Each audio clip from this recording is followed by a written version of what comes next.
Did you know that you do not have to cut out carbohydrates to fix your blood sugar?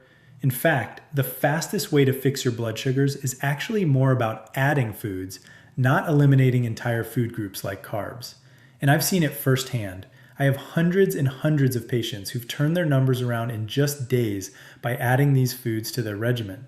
And not just temporarily, they're still able to keep their sugars low without medications for months and even years. So in this video, I'm going to show you how to use each of these 10 foods to fully optimize your biochemistry and reverse insulin resistance on a cellular level so you can bring down your sugars quickly and naturally, and most importantly, sustainably. Before I get into the first one, do me a quick favor. If you want more videos that explain the why behind your body, instead of just handing you a pill, hit subscribe, give this a like, and leave me a comment telling me what your morning fasting number was this week. I read them, and the age and numbers of this audience genuinely shape what I cover next. So let's get into it. Here is what almost no one explains to you in a 12-minute office visit. High blood sugar almost always starts upstream with a hormone called insulin. Insulin is the hormone that unlocks your cells so glucose, that is the sugar in your blood, can get out of your bloodstream and into the cell where it belongs. When you have spent years riding the blood sugar roller coaster, your cells stop answering the door. The insulin knocks and knocks and the cell stays shut. We call that insulin resistance. Your pancreas pumps out more and more insulin to compensate, your blood sugar climbs anyway, and the standard answer is a prescription that pushes even more insulin into a system that is already drowning in it. The system makes money when you stay sick, not when you get well. That is economics, not malice. There is no revenue and no time on a short office visit to teach you how food talks directly to your insulin receptors, so I am going to. Every one of these 10 foods does one of 3 jobs. It slows the sugar coming in, it cools the inflammation that keeps your cells deaf to insulin, or it wakes the insulin receptor back up so your own body does the work it was designed to do. You do not have to do all 10 tomorrow. Add them in over the next couple of weeks and stack them. Let me show you the first one.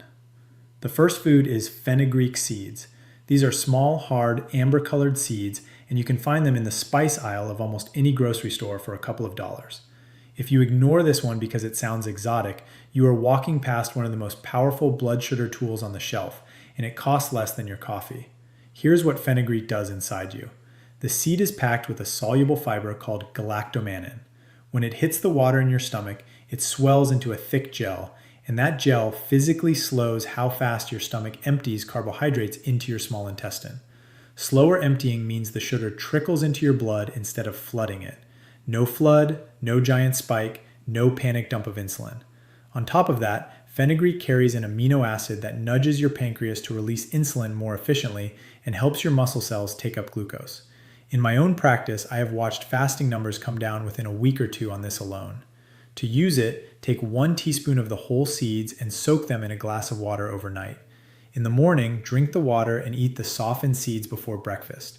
If the slightly bitter taste is too much, grind them and stir a half teaspoon into yogurt or sprinkle it over your eggs. Start low. This fiber is strong and your gut needs a few days to adjust. Number 2 is cinnamon, and you almost certainly already have it in your cupboard. But the kind you have matters, and most people grab the wrong one. The common grocery cinnamon is cassia, and it carries a compound called coumarin that is hard on the liver in large daily doses.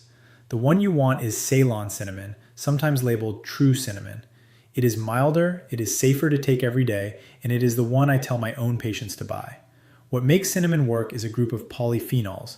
Those are natural plant compounds that behave almost like insulin themselves. They help your insulin receptors grip glucose more tightly, and they slow your stomach from emptying too fast after a meal. The effect is real and it is measurable. Research out of the Human Nutrition Program at the USDA found that under half a teaspoon a day meaningfully lowered fasting glucose in adults with type 2 diabetes. If you skip this one, you are leaving an easy win sitting in your spice rack. Use about 1/4 to a half teaspoon of Ceylon cinnamon a day. Stir it into your oatmeal, your coffee, or a smoothie. The trick is to pair it with a carbohydrate meal, because that is exactly when you want your receptors gripping harder and your stomach slowing down. Third on the list is broccoli sprouts, and I want you to pay close attention here because this one is the most underused food in this entire video. Not full broccoli, the little 3-day-old sprouts. Ignore the distinction and you miss almost all the benefit. Broccoli sprouts are loaded with a compound called sulforaphane, and the sprouts contain somewhere between 50 and 100 times more of it than a head of mature broccoli. Sulforaphane does something none of the other foods on this list do quite as directly. It goes to your liver and quiets down the overnight glucose factory. Your liver makes sugar while you sleep, and in insulin resistance it makes far too much, which is why so many of you wake up with a high fasting number you cannot explain. A 2017 study from Lund University in Sweden gave concentrated sulforaphane to people with type 2 diabetes and brought their fasting blood sugar down measurably, with the strongest effect in exactly the people whose sugar was hardest to control. You can grow broccoli sprouts on your own counter in a jar for pennies, or buy them in the produce section. A small handful, a quarter cup, on a salad or a sandwich most days is plenty. Do not cook them hard, because high heat destroys the active compound. Eat them raw or barely wilted.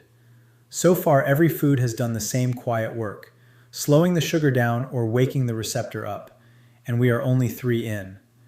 The next 4 are the ones that change the meals you are already eating. If a friend or someone in your family is fighting their numbers too, send them this video, because this is the stuff no one sat them down and explained. Anyway, number 4 is the avocado. Most people think of it as a fat to avoid because of the calories, and that fear is costing them. The fat in an avocado is monounsaturated fat, the same family as olive oil, and it is one of the most blood sugar friendly things you can put on a plate. The reason is simple. That healthy fat and the fiber inside an avocado slow your entire meal down. When you add half an avocado to a plate of rice or toast, you are not removing the carbohydrate, you are putting a brake on how fast it turns into blood sugar. The glucose climbs gently instead of spiking. Over time, monounsaturated fat has also been shown to improve insulin sensitivity, meaning your cells answer that insulin knock a little faster. In my experience, this is the easiest food on the list to make a habit, because it makes the meal more filling, and you stop reaching for a snack an hour later. Half an avocado a day is a sensible amount.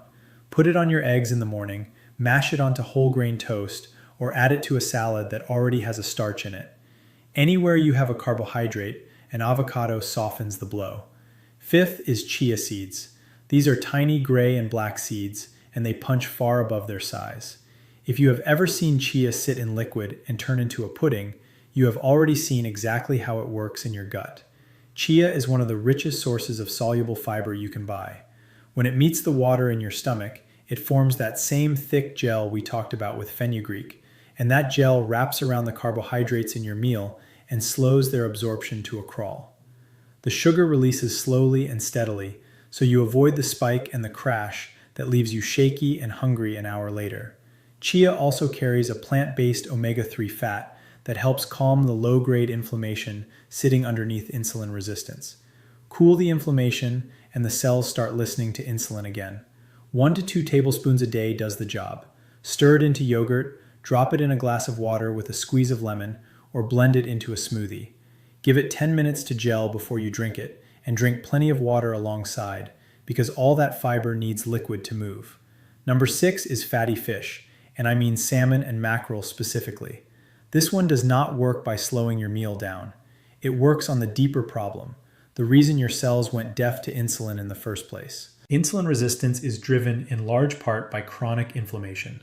When your body is quietly inflamed year after year, that inflammation physically interferes with the insulin signal at the surface of the cell.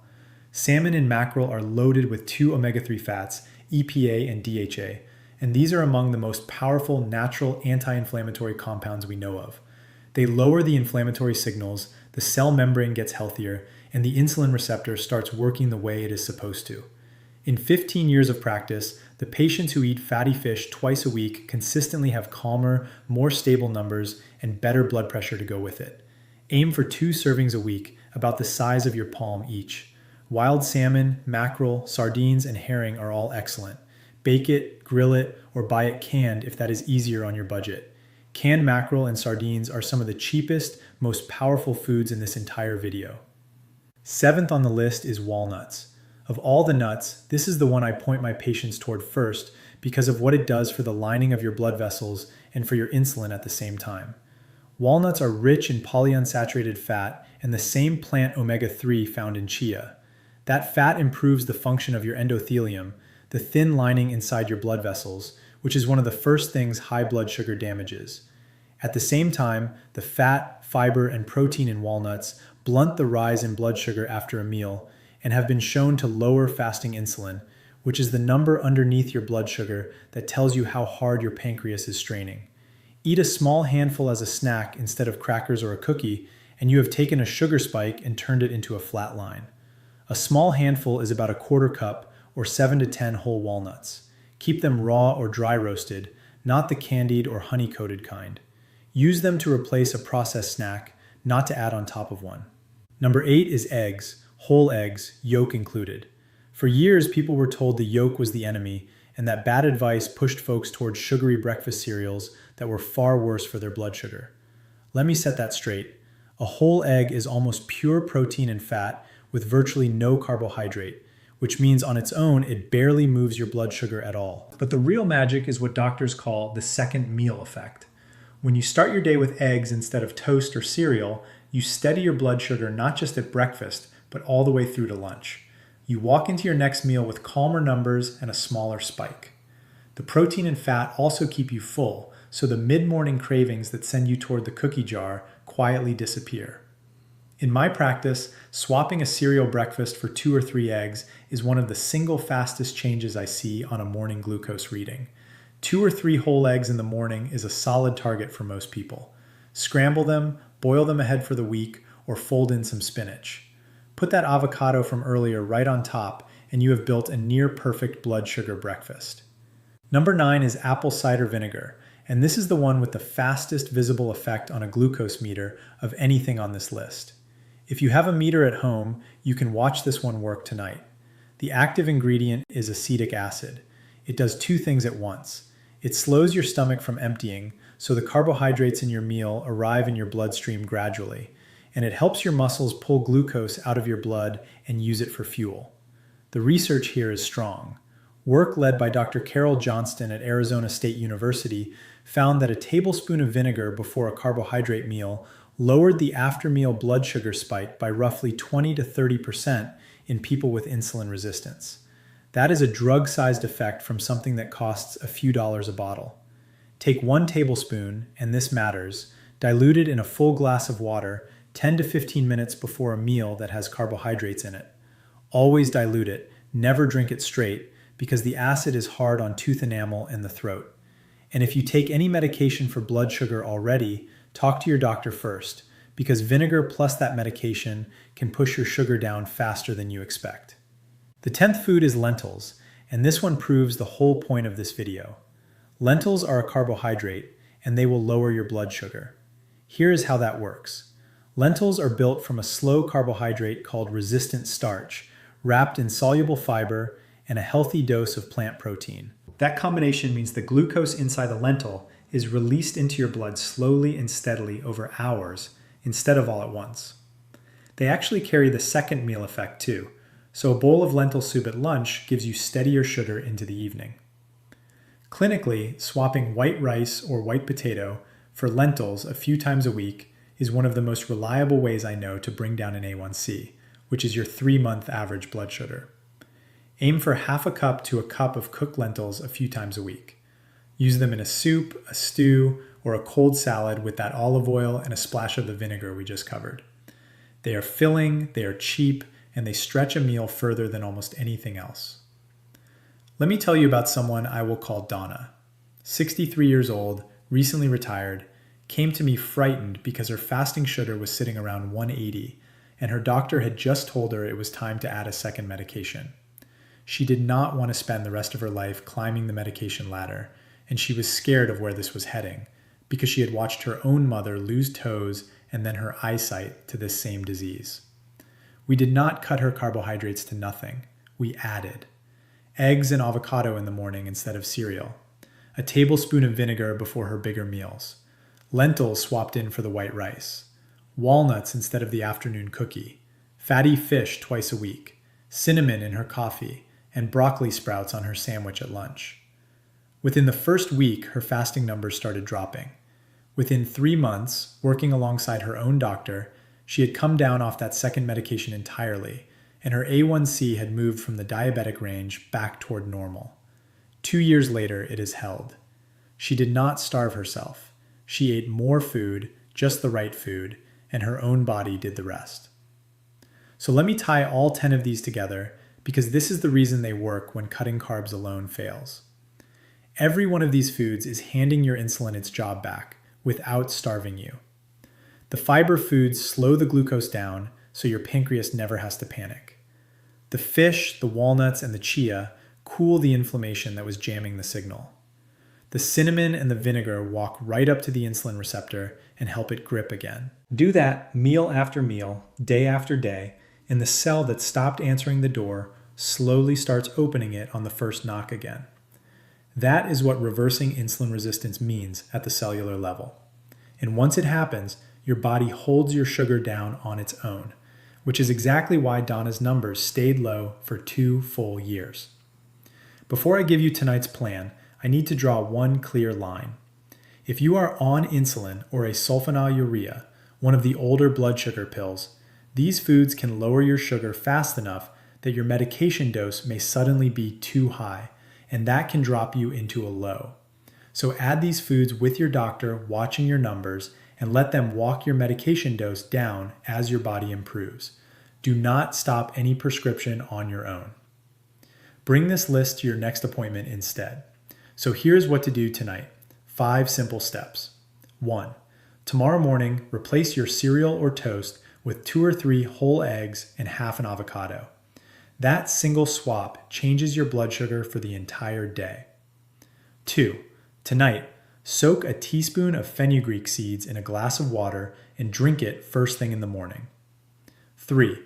Buy Ceylon cinnamon, not cassia, and start a 1/4 teaspoon a day in your coffee or oatmeal. 4. Before your biggest carbohydrate meal tomorrow, take 1 tablespoon of apple cider vinegar in a full glass of water 15 minutes ahead. 5. This week, swap white rice or white potato for lentils at least twice, and put fatty fish on the menu 2 nights. Stack these in over the next 2 weeks. You are not removing the foods you love. You are adding the foods that protect you. Now, everything we did today brings your sugar down during the day and after your meals. But a huge number of you have told me the same strange thing, that your highest reading of the whole day is first thing in the morning before you have eaten a single bite. You fasted all night and your sugar went up anyway. There is a specific reason your liver does that while you sleep, and there is a way to shut it down. I made a video that explains exactly what is happening overnight and how to wake up to a lower number. I will put it right here on the screen. Go watch that one next, and I will see you there.